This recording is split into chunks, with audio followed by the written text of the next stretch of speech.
to have you back. It is still Good Morning Anambra Thursday episode. I would like to thank you very much for finding time to stay with us this morning. We are still rolling. I have Dave with me. My name is Azikiwe. Okay, now we'll have to come into in our first segment. This segment we are hosting our landlord, the Honorable Commissioner for Information and Public Enlightenment, is Dr. C. Adenuba. Doc, you're welcome. Mr. Thank you. Mr. Honorable Commissioner, okay, you're welcome. Thank you very much. It's good but to also have you bear in mind that the landlord of this place and any other place in the state, the landlord is actually the people of Anambra State. Okay. All right. With the government holding the facilities in custody on behalf of the people. Okay. When we have special guests like the Honorable Commissioner here, you know that something is happening or something has happened. That's why he's here. But today, you very much know that the state is hosting the President of the Federal Republic of Nigeria, Alhaji Muhammadu Buhari. Is going to be here to do one or two things, but most importantly, to commission the Ziks, the much-awaited, long-awaited Zik Mausoleum. And many people, especially the young ones, will be asking, who is Zik? Who is Nnamdi Azikiwe? And I think we'll have a little video to show you who he is and when he was inaugurated as the first president of the Federal Republic of Nigeria. I will start with that, and when we come back, we'll start talking. These are commissioned under assigned manual and signet. Appoint you, the said Nnamdi Azikiwe, to be during our pleasure our Governor General and Commander-in-Chief of the Federation of Nigeria, with all the powers, rights, privileges appertaining. The oath of allegiance follows.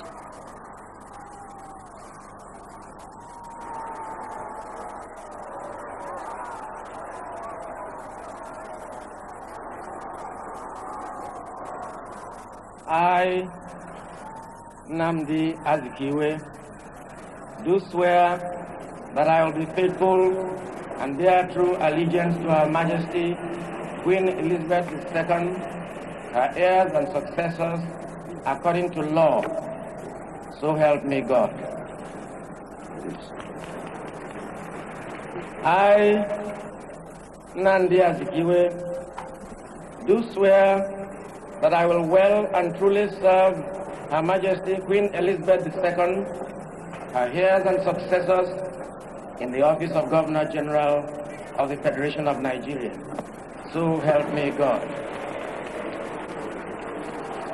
By this simple ceremony, Dr. Azikiwe takes his place as the honored successor of the many distinguished men who have held this high office. He is now His Excellency the Governor General. But to the people of Nigeria, he will always be Zik, the man who fought for freedom, the man who never deviated from the goal he had set himself, the peaceful achievement of independence.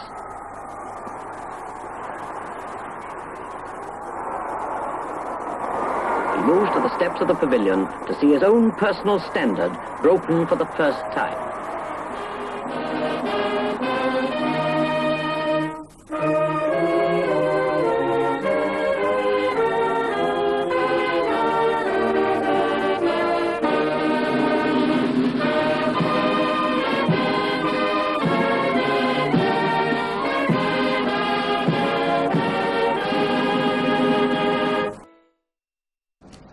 You're welcome back. You've seen that.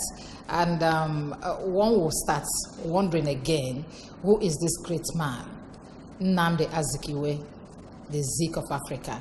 And let's start with our Honorable Commissioner in the House. Could you please tell us more? Who is Zik of Africa? Thank you once again. It's normal for our people to look at somebody's place in history by taking into consideration the positions the person has held. So you see somebody say, well, Zik was Nigeria's first president, Nigeria's first president of the Senate, Nigeria's first governor general, and the first Nigerian to have his name written in the Constitution, and that's the 1963 Constitution. But Zik, his place in history, is far, far more than this. He is, without a doubt, not only the maker of modern Nigeria, because without him, Nigeria's history would have been totally different from what it is today. So Zik was not only the maker of modern Nigeria, he remains, in my humble opinion, the most important West African that has lived in the last 200 years. Why do you say that? Well, sometimes people think it's Kwame Nkrumah, and I tell them, without Zik, there wouldn't have been a Kwame Nkrumah. It was Zik, when he came back from the U.S., that became editor-in-chief of African Morning Post in Accra, Ghana. He was a wonderfully sociable person, interacted with a lot of people. He discovered there was a young man who had just finished school sat who was brilliant. Zik began to tell him the story about African people and the black people all over the world. I said, young man, I want you to go to America to study. Don't go to the UK, our colonial masters. There are reasons. And took him, got admission for Kwame Nkrumah, and sent him to Zik's alma mater, Stora College in the US. Kwame Nkrumah came back and joined in the African struggle for independence. So Kwame Nkrumah is more or less a Zik's creation, historically speaking. Okay, Zik's role, he used more than any other thing his chain of newspapers. There was African Pilots, the Guardian in Lagos, the Comets in Zaria, in Kano, on the Chancellor, and so forth, to mobilize our people, want to go to school, to participate in the struggle for independence, and of course, so many wonderful lectures and speeches he did. Nobody has achieved the level of social mobilization in our national history as Zik did in his own day. One of the legacies Zik left before, during his time in politics, was that he promoted this One Nigeria, the unity of the Nigerian Federation. Why do you think that that legacy or that philosophy he didn't succeed in integrating it into the minds of maybe, let me say, the major political players at that time? Well, no, he succeeded a great deal. He succeeded. The fact that Nigeria is in one country, is that something anybody can overlook? There are cogent and compelling reasons why Nigeria could not even be one country. I do not want to sound academic here, but there is a major work published in 1996 by one of the greatest political scientists in America, who was at Harvard, called Samuel Huntington.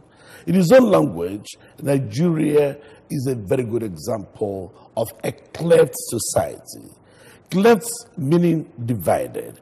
By this, Huntington, although the example he started in his own work is Ukraine, Nigeria, in my humble opinion, is a more perfect example. Meaning a country with one part moving in a certain civilizational category and another part. Let me explain what I mean by that. The southern part of Nigeria is Christian Western oriented.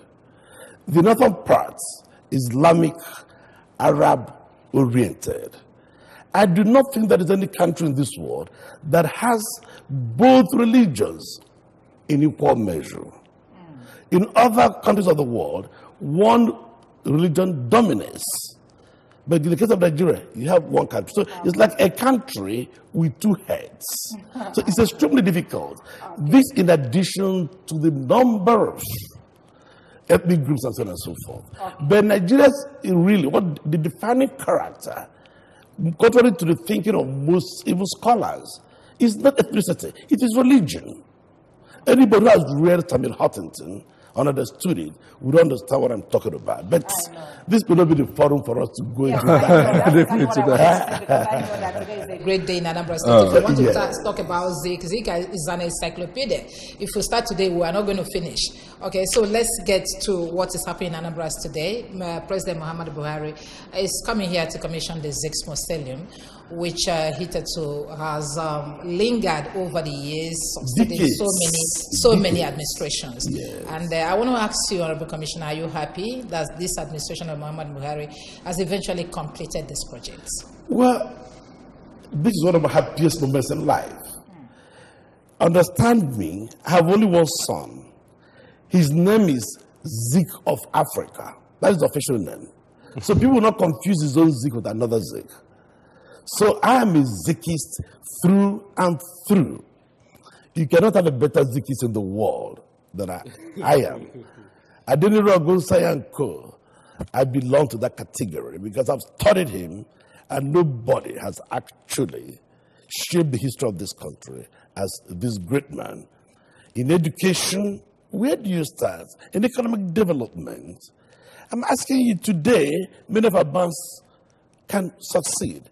But here was somebody who in the 1950s became the first African to establish a bank, African Continental Bank, and that bank was a rare success. There is something intellectuals call capital formation to enable black people to get them empowered, because our people could not easily access loans from foreign-owned banks. He established LCB.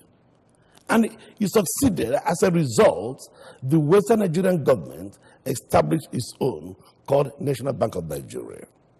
In response to that, Ahmadu Bello, who was the premier of the northern Nigeria, established his own Bank of the North. So this is Zik leading, others responding. And this was an era of healthy competition. Of course, not only in establishing banks, universities. Zik established the first indigenous university in this country, the University of Nigeria at Nsukka. What happened? 4 years after this university was established, the products were competing favorably with products of universities around the world, Oxford, Cambridge. There is even a report that there was an interview for the Federal Service Commission. The first 10 positions were taken by products of the UNN, between those from Cambridge, Oxford, Harvard, and so on and so forth. A few years after the university was established. At the time, there were practically no graduates in this country. So that tells you about the kind of man he was. I've thought about journalism and so on and so forth. No doubt. And now we would like to show a video of how our governor, Chief Willie Obiano, inspected that project. That's Zik Mausoleum as what's going on. Let's see it now.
This is a great place indeed. And I'm so happy for our governor for being the governor that supervised the completion of this mausoleum. Dave, all right. I wanted to ask a question. What role did the Governor Obiano play, especially the state government, in ensuring the completion of this project at this time? Cooperation.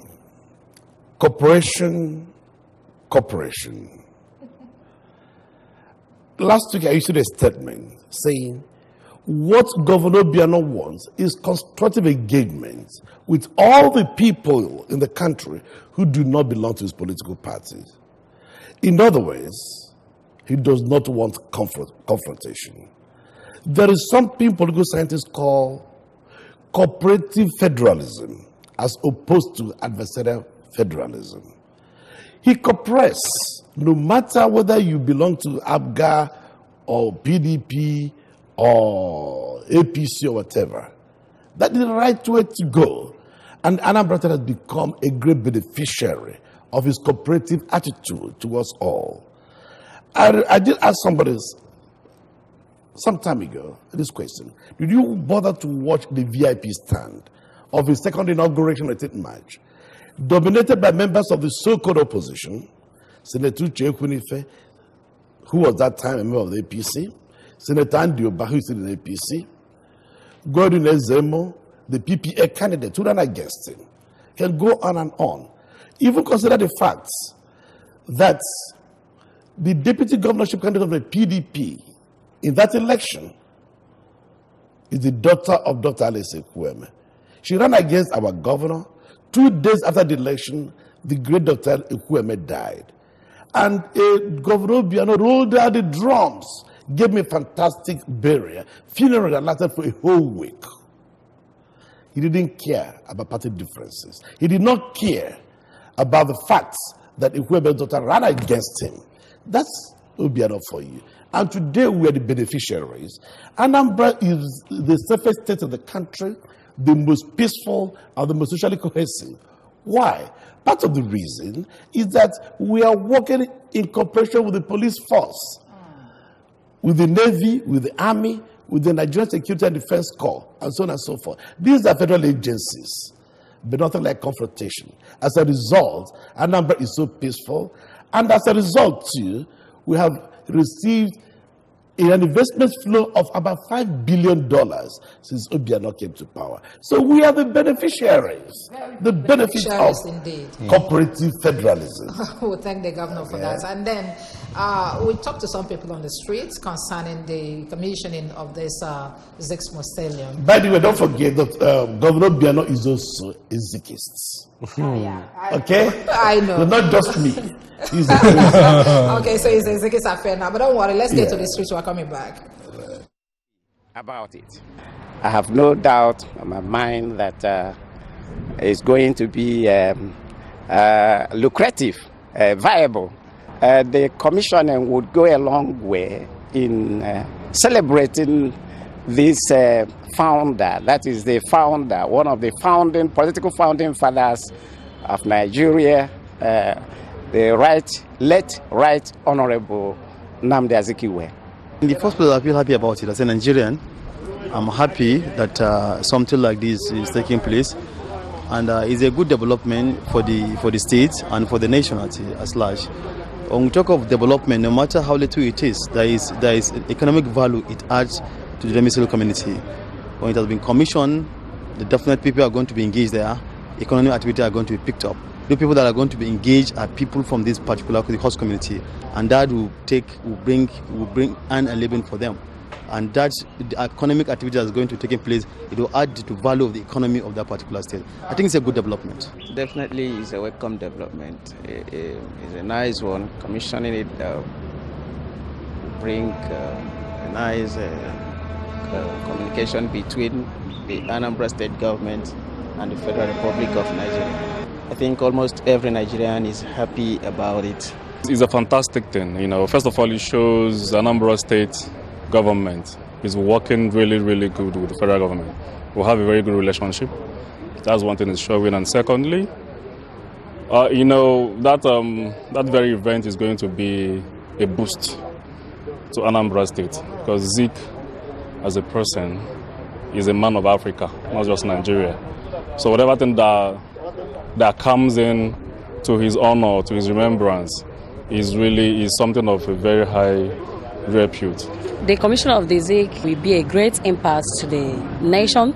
At least, let me just say, it will be one of the benefits we Nigerians, especially Anambra State, precisely. We thank the president for doing the great job to be able to make sure that the work is well done. I feel delighted because Zik is a great Nigerian, a nationalist and a patriotic Nigerian.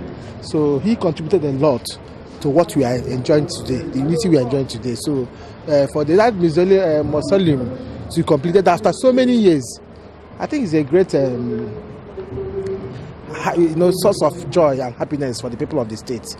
And it's like to heal the wounds of the states being, or the Igbo being feel that they are neglected. Okay, we'd like to thank those of you that talked to us from the street. And no doubt, everybody's eulogizing the great Zik of Africa.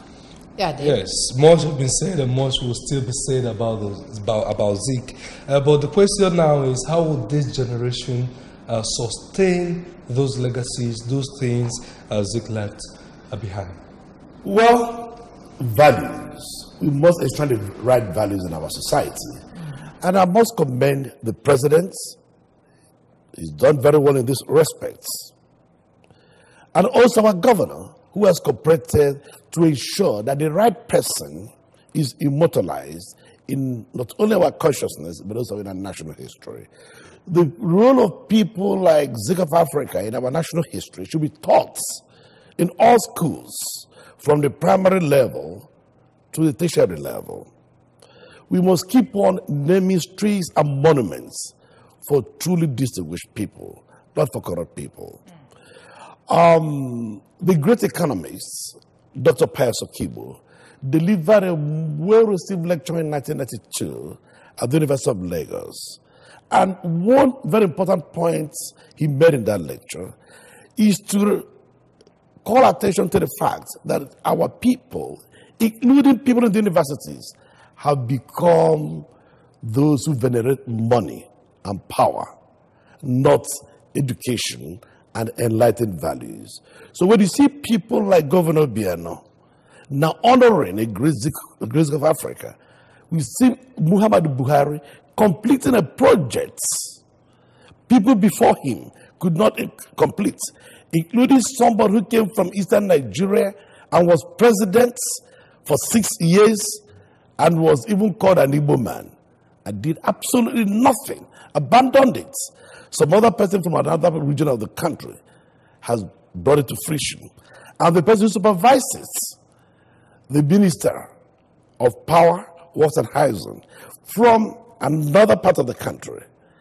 But don't forget, the minister himself is also another Zikist. I wanted to ask that it's possible that he's a Zikist. Oh, he's a Zikist. Okay, sir. Zikists in this case actually are people who believe in Nigeria, work towards Nigeria unity and Nigeria's progress and development. Okay, sir. I know that you issued a statement recently concerning the movements in Onitsha today. So let's see it and maybe we'll talk about it. Dave? All right, again, traffic advisory on President Muhammad Buhari's visit to Anambra State Commission Zik Mausoleum today, Thursday, January 24, 2019. This is an appeal for understanding as traffic diversion will be undertaken today, Thursday, 24th January 2019, along Boromeo Roundabout, Army Barracks, Oka Road, especially around Obi's Palace, GRA area towards Holy Trinity Basilica, and prison and marine areas. Members of the public are please requested to avoid these routes and obey traffic and security agents. The diversion will last between 9 a.m. and 2 p.m. All inconveniences are highly regretted. Please. Announcer Mr. C. Don Adenoba, Honorable Commissioner for Information and Public Enlightenment. Okay, finally, sir, I would like you to comment on this and possibly no Nundibaiga got off. Well, Governor is a big move on the bind.